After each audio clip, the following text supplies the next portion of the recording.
بسم اللہ الرحمن الرحیم۔ السلام علیکم ورحمۃ اللہ وبرکاتہ۔ محترم ناظرین، جیسا کہ آپ کو معلوم ہے کہ اسرائیل اور فلسطین میں جنگ چھڑی ہوئی ہے، اور فلسطین نے تو ابھی کچھ دن پہلے ہی جنگ چھیڑی ہے، لیکن یہ جنگ ان مسلمانوں پر، وہاں کے بچوں پر اور وہاں کی عورتوں پر اور وہاں کے ناگرکوں پر بہت پہلے سے اسرائیل نے شروع کر رکھی ہے۔ تقریباً 70 یا 80 سالوں سے اب تک فلسطین پر جو ظلم کیے گئے ہیں، ان کے بچوں پر جو ظلم کیے گئے ہیں، ان کی عورتوں پر جو بدنما داغ لگائے گئے ہیں، ان کی عزت و آبرو کو جو داغدار کیا گیا ہے، اسرائیل کی یہ حرکتیں کسی سے چھپی ہوئی نہیں ہیں۔ اسرائیل نے برابر فلسطینیوں پر ظلم کیا ہے، وہاں کے مسلمانوں کی زمینوں کو چھینا ہے، وہاں کے بچوں کو بموں کے ذریعے سے اڑایا ہے، اور فلسطینی مسلمان جو آج اپنی مسجد اقصی کی حفاظت کے لیے اپنے حق کی لڑائی لڑنے میں لگے ہیں، تو آج اسی فلسطین کو بہت سے لوگوں نے دہشت گرد قرار دے دیا۔ اور 70-80 سالوں میں، جو پچھلے 70-80 سالوں سے اسرائیل ان پر ظلم کر رہا تھا، انہیں بموں کا نشانہ بنایا جا رہا تھا، ان کی مسجدوں کو چھینا جا رہا تھا، ان کی زمینوں کو چھینا جا رہا تھا۔ سن 1948 میں جو فلسطین 100% فلسطین تھا، آج وہ اپنے نقشے کے اندر صرف 12% دکھائی دیتا ہے۔ 70-80 سالوں کے اندر اسرائیل نے کیا کچھ نہیں چھینا فلسطین کے مسلمانوں سے۔ آج اگر وہی مسلمان اپنے حق کے لیے لڑ رہے ہیں، اپنی آزادی کے لیے لڑ رہے ہیں، اپنے بچوں کی جانوں کے لیے لڑ رہے ہیں، تو آج انہی کو دہشت گرد قرار دیا جا رہا ہے۔ لیکن اسرائیل کو آج تک کسی نے دہشت گرد نہیں کہا، حالانکہ اسرائیل دہشت گرد ہے۔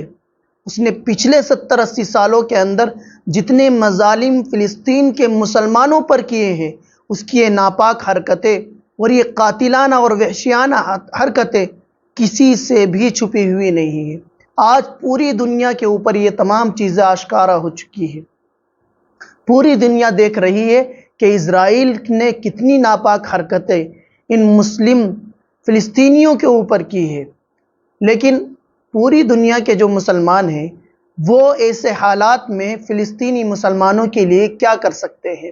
وہ وہاں جا کر کے تو ان کی مدد نہیں کر سکتے، لیکن جو کر سکتے ہیں وہ کریں، لیکن جو نہیں جا سکتے وہاں پر، وہ 3 کام کریں۔ وہ مسلمان 3 کام انجام دے۔ سب سے پہلا کام جو ہم لوگوں کو کرنا ہے وہ ہے دعا۔ ہم فلسطینی مسلمانوں کے لیے، وہاں کے بچوں کے لیے، وہاں کی عورتوں کی حفاظت کے لیے، ان کے گھروں کے لیے، ان کی زمینوں کے لیے، ان کی آزادی کے لیے اور ان کی ہمت کے لیے ہم لوگ دعائیں کریں کہ اللہ ان فلسطینی مسلمانوں کی حفاظت کرے، ان کی غیب سے مدد فرمائے۔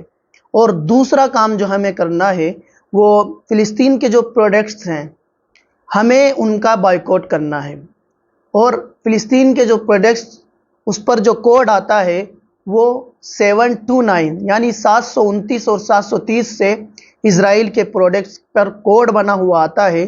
اس کوڈ کے ذریعے سے ہم لوگ فلسطینی پروڈکٹس کو پہچان کر کے اس کا بائیکاٹ کریں، اس کو بالکل بھی نہ خریدیں اور نہ اپنے کسی بھائی کو خریدنے دیں۔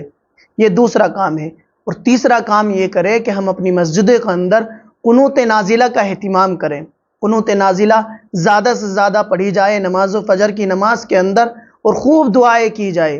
اور ساتھ ہی ساتھ یہ کام بھی کریں کہ جو لوگ سوشل میڈیا کا استعمال کرتے ہیں، اپنے سوشل میڈیا اکاؤنٹ پر اسرائیل کی جو ناپاک حرکتیں پچھلے 70-80 سالوں کے اندر فلسطینی مسلمانوں کے ساتھ اس نے جو کی ہیں، ان کا پردہ فاش کرے اور ان کو خوب شیئر کرے، اس کی ناپاک حرکتوں کو خوب دنیا کے سامنے لائے، تاکہ پوری دنیا کو یہ بات معلوم ہو سکے کہ فلسطینی مسلمانوں کے اوپر جو ظلم ہوا تھا، آج اگر فلسطینی مسلمان اس ظلم کا اگر تھوڑا ہلکا ملکا اگر بدلہ لینا چاہ رہے ہیں، تو لوگ انہیں دہشت گرد کیوں کہہ رہے ہیں؟ اپنے حق کی لڑائی لڑنا کیا یہ دہشت گردی ہے؟ اپنے بچوں کی جانوں کی حفاظت کرنا، اپنی زمینوں کی حفاظت کرنا، یہ دہشت گردی ہے؟